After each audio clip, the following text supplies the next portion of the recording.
Friends, ఇది తెల్ల జిల్లేడు చెట్టు.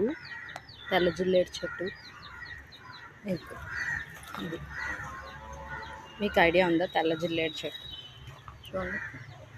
దాని లోపల దూది అయితే ఇలా ఉంటుంది. కాయ గ్రీన్ కలర్లో ఉంటుంది. కాయ యాక్చువల్లీ ఎండిపోతే దూది ఇలా వస్తుంది. దీంతో ఒత్తులు చేసుకొని మనం దీపం కూడా పెట్టుకోవచ్చు.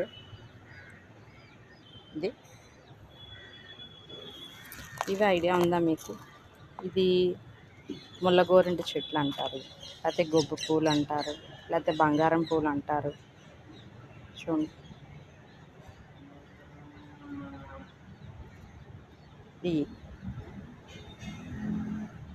డిసెంబరం పూలు అని కూడా అంటారు. మా చిన్నప్పుడు అనేవారు. ఇది వైట్ బ్లూ రంగులో ఉండేవి.